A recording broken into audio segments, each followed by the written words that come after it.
Assalamualaikum warahmatullahi wabarakatuh. Alhamdulillah kita masih bisa bertemu lagi bersama saya Imam Zuladisky. Semoga channel ini bisa memberikan kita banyak manfaat dan berkah, Allahumma amin. Mari kita langsung saja mengambil pelajaran hikmah untuk memperbaiki hidup kita supaya senantiasa lebih baik daripada hari-hari sebelumnya. Masih tentang kita, bukan karena mereka.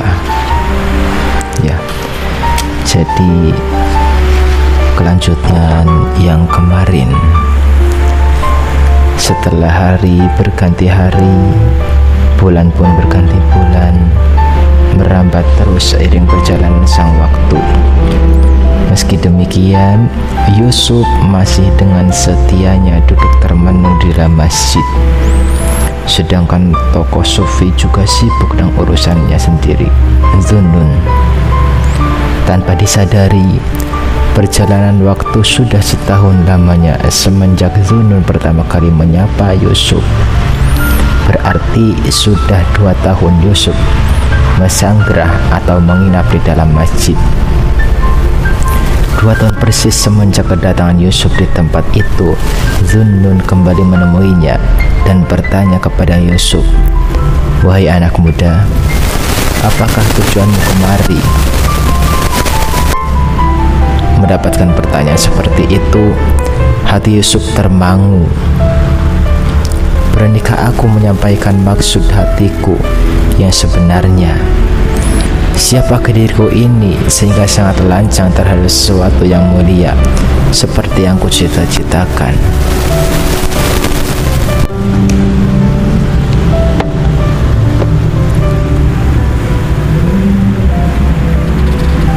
Yusuf pun bingung, hatinya gundah, ragu-ragu dan penuh kekhawatiran.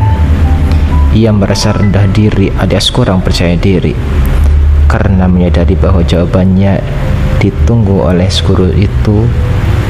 Maka Yusuf menjawab sekenanya, "Aku di sini untuk menemuimu, wahai guru."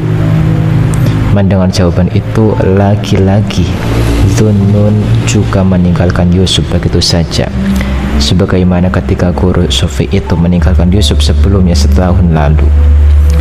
Mendapatkan perlakuan seperti itu, hati Yusuf masih bersabar. Ia mengetahui kalau tokoh sufi tadi memang sedang mengujinya. Mana mungkin seorang yang mencita-citakan Ismul A'zam yang sehebat itu tanpa melalui proses pendadaran, ujian terlebih dahulu. Maka ia pun hanya bisa pasrah ketika ia diperlakukan seperti itu oleh Zunnun. Yusuf tetap duduk termenung di pojok masjid seraya mengerjakan ibadah sholat dan berzikir. Ia tetap tidak disapa, ia juga tetap sendirian. Setahun berikutnya, Zunnun kembali menjumpai Yusuf dan bertanya kepadanya, "Wahai anak muda, apakah yang engkau kehendaki?" Rupanya ketahanan mental dan hati Yusuf sudah mulai tegar. Maklum, sudah 3 tahun lamanya ia duduk termenung di dalam masjid Zunnun. Pertanyaan Zunnun kali ini akan dijawab oleh Yusuf dengan to the point, langsung saja, tidak ragu-ragu, karena ia sudah merasa berani menyampaikan apa yang menjadi tekad dan keinginannya. "Wahai guru, aku datang supaya engkau menunjukkan aku yang terbesar di antara asma-asma Allah. Asma Allah yang agung, Ismul A'zam," jawab Yusuf dengan mantap. Lagi-lagi Zunnun tetap menguji Yusuf seperti dulu. Tokoh sufi tadi tetap membiarkan Yusuf yang masih berada di dalam masjid sendirian, sebab ia meninggalkan Yusuf seorang diri. Namun setahun setelah peristiwa yang terakhir, atau persisnya 4 tahun sejak awal kedatangannya, Zunnun menemui calon muridnya dan memberi sebuah tabung kayu yang tertutup dan berkata, "Pergilah ke seberang sungai Nil. Di sana ada seorang wanita tua. Berikanlah tabung ini kepadanya, dan ingatlah ya, apa-apa yang dikatakannya kepadamu, kata Zunnun sambil menyerahkan tabung kayu. Yusuf pun menerima tabung kayu dari guru sufi itu, kemudian memohon izin, lalu pergi ke tempat seorang nenek tua di seberang sungai Nil, sesuai dengan petunjuk Zunnun. Namun di tengah perjalanan, hatinya tergoda dengan tabung kayu pemberian Zunnun yang terdengar suara aneh, ukluk, ukluk, ukluk. Di dalamnya bunyi suara seperti itu. Ia bertanya dalam hati, apakah yang bergerak-gerak di dalam tabung ini? Kok aneh ya? Penasaran deh. Pertanyaan itu terus menggoda hatinya. Sesaat ia bisa melupakan, tetapi sebentar kemudian kumat lagi. Itulah perang besar yang dialami Yusuf dalam perjalanannya. Begitu seterusnya hingga rasa penasaran tadi tak terlelahkan lagi, sudah tidak bisa dibendung lagi. Dan akhirnya ia membuka tutup tabung itu dengan perasaan was-was. Dibuka perlahan, dan setelah dibuka, betapa kagetnya ketika isinya adalah seekor tikus yang kemudian meloncat keluar. Dan si tikus pun lari dan akhirnya hilang di antara semak-semak belukar. Percuma saja Yusuf akan mengejar seekor tikus yang sudah hilang. Pada saat seperti itu, betapa hati Yusuf sangat kebingungan. Apakah ia akan melanjutkan perjalanannya untuk menemui nenek tua di seberang sungai ini, ataukah kembali kepada Zunnun? Ia bingung. Haruskah aku melanjutkan perjalananku menemui nenek tua itu, sedangkan tabung kayu ini yang ia titipkan, yang guruku titipkan, yang Sufi Zunnun titipkan untuk nenek itu, sudah aku buka dan isinya sudah hilang, namun aku tak bisa menemui mana isinya. Ini semuanya hanya tabung-tabung kosong saja. Haruskah aku melanjutkan perjalanan ini? Setelah lama termenung, dan akhirnya ia memutuskan untuk meneruskan perjalanan. Ia bertekad untuk menemui seorang nenek tua di seberang sungai Nil seperti yang dipesankan Zunnun. Setelah dengan susah payah, akhirnya Yusuf berhasil menemukan nenek tua di seberang sungai Nil. Dalam benak Yusuf, ia merasa bersyukur telah bertemu dengan orang yang bisa menjelaskan tentang asma Allah yang agung. Yusuf pun segera menguluk salam, "Assalamualaikum," kepada si nenek tua itu. Dan nenek tua itu pun menjawab dengan suara pelan, "Waalaikumsalam." Kedatangan seorang pemuda tentu saja membuat sang nenek tua itu terus memandangi Yusuf, seolah ada sesuatu yang janggal. Terlihat betapa wajah sang nenek yang sudah mulai keriput kulitnya itu sebenarnya memancarkan sebuah aura kepribadian yang sangat cerah.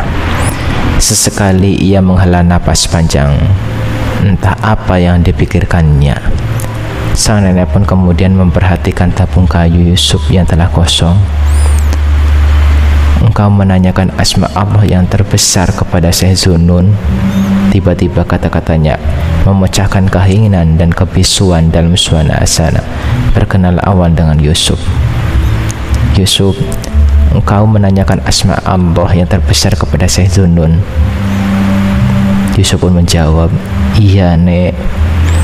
Jawab Yusuf singkat sambil menundukkan wajahnya seolah merasa ketakutan. "Ketahuilah anak muda," kata nenek tua itu, "Syekh Zunnun sebenarnya telah mengetahui hatimu yang tidak sabar, sehingga dititipkannya seekor tikus kepadamu. Maha besar Allah, seekor tikus saja tidak dapat engkau jaga, apalagi nama Allah yang sangat terbesar itu." Meski nenek tua tadi berkata sambil tersenyum tipis, tapi yang terdengar oleh Yusuf bagaikan tersambar halilintar. Di siang bolong tersambar halilintar. Begitulah yang dirasakan Yusuf ketika mendengarkan kata-kata nenek tua itu, yang padahal kata-katanya begitu manis sambil tersenyum manis pula. Lantas ia merasa malu sekali.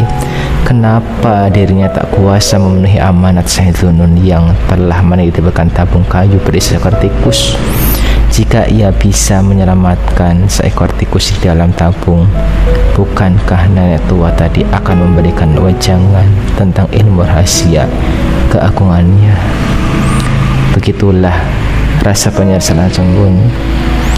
Begitulah rasa penyesalan pun menyelimuti dalam diri Yusuf. Namun jauh-jauh perjalanannya dari Arab ke Mesir, tujuan utamanya memang mencari Ismul A'zam kepada Dzunun. Karena sudah terlanjur basah, maka Yusuf berniat mencaburinya sekalian, yakni akan menemui Dzunun lagi. Ia pun lalu meminta izin kepada nenek tua yang sangat arif dan bijaksana itu untuk menemui Dzunun. "Nek, maafkan aku. Aku tidak bisa menjaga amanah yang aku tetapkan, yang aku terima dari Syekh Dzunun untukmu, Nek. Maafkan aku. Aku minta izin. Aku ingin kembali kepada Syekh Dzunun dan menceritakan semua yang terjadi kini." Dan nenek tua itu pun mengizinkan Yusuf. Sekembalinya dari nenek tua, kedatangan Yusuf disambut oleh Dzunun di dalam masjid seperti biasanya. Dengan tenang, guru sufi tadi berkata, "Kemarin itu 7 kali aku memohon izin Allah untuk menyampaikan nama-namanya yang teragung, tetapi Allah tidak memperkenankannya. Hal itu berarti belum tiba saatnya. Kemudian Allah menunjukiku, cobalah ia dengan seekor tikus. Dan setelah engkau kucoba, ternyata beginilah jadinya. Maka sekarang kembalilah ke negeri asalmu dan tunggulah hingga saat yang tepat." Mendengar uraian Dzunun tadi, lemaslah hati Yusuf. Bertahun-tahun ia telah bersabar menunggu keterangan tentang nama Allah yang agung dari Dzunun, tetapi kenyataan ini hanya disuruh kembali ke daerah asalnya. Diam-diam Yusuf merasa belum puas sikap tanpa membawa oleh-oleh. Maka ia memberanikan diri untuk menyampaikan maksud isi hatinya. "Wahai guru, sebelum aku meninggalkan tempat ini dan pulang ke daerah asal, berilah aku nasihat yang bermanfaat bagi kami," kata Yusuf sambil memohon kepada Dzunun. "Baiklah, akan aku beri padamu 3 petuah," jawab Dzunun, "yakni nasihat yang besar, sedang, dan yang terakhir kecil. Petuah yang besar adalah, lupakanlah segala sesuatu yang telah engkau baca, dan hapuskanlah segala sesuatu yang telah engkau tulis, agar selubung penutup matamu terbuka." "Petuah ini tak dapat kulaksanakan," jawab Yusuf dengan berterus terang. Dzunun melanjutkan petuahnya. Petuah yang sedang yaitu, lupakanlah aku serta nenek tua yang kau jumpai di seberang sungai ini dulu, dan jangan kau bicarakan dengan siapapun juga. Jika seseorang berkata, muridku mengatakan begini atau guruku mengatakan begitu, sesungguhnya semua itu memuji dirinya sendiri. Petuah yang ini pun tak dapat kulaksanakan, guru, jawab Yusuf mengakui keberatannya. Ya udah, yang terakhir ini nasihat yang sangat kecil, yaitu serulah manusia kepada Tuhan mereka, kata guru sufi dengan mantap. Serulah manusia kepada Tuhan mereka. Petuah ini insya Allah dapat kulaksanakan, sahut Yusuf dengan bersemangat. Tetapi dengan satu syarat, kata Dzunun menambahkannya, bahwa dalam menyeru manusia itu engkau bukan menyuruh mereka karena mereka. Tentu saja yang dimaksud Zunnun menyeru manusia karena Allah semata, lillahi ta'ala. Insya Allah aku akan penuhi syarat tersebut, jawab Yusuf jujur. Maka setelah memohon doa restu, Yusuf Al-Husain pulang ke Rai, kampung halamannya di daerah Arab.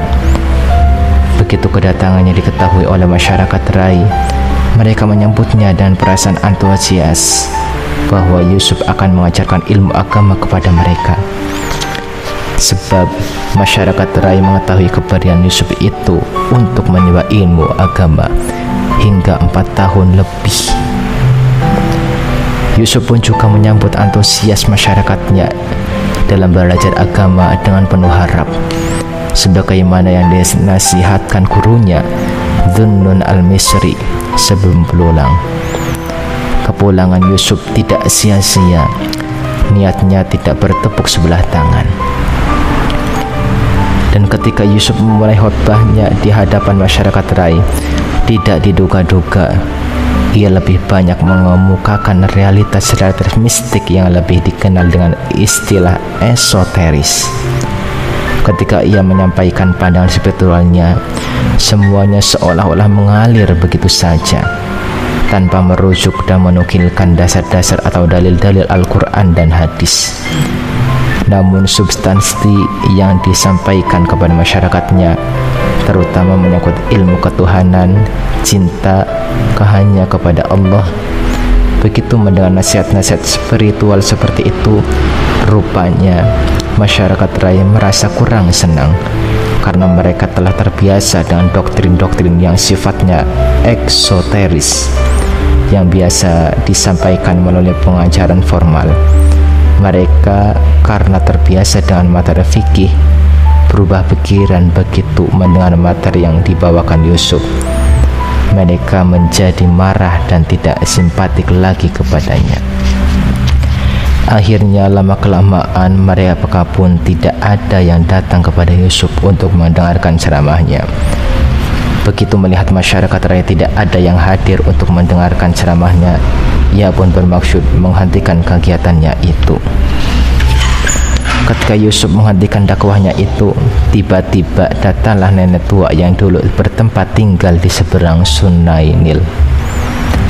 Kemudian menyeru kepada Yusuf, "Bukankah engkau telah berjanji kepada Zunnun bahwa engkau telah bersedia akan menyeru manusia bukan karena mereka, tetapi karena Allah semata?" Yusuf pun terserentak begitu mendengar kata perempuan tua yang sudah dikenalnya itu. Dalam benaknya ia bertanya-tanya, dari manakah nenek tua ini muncul?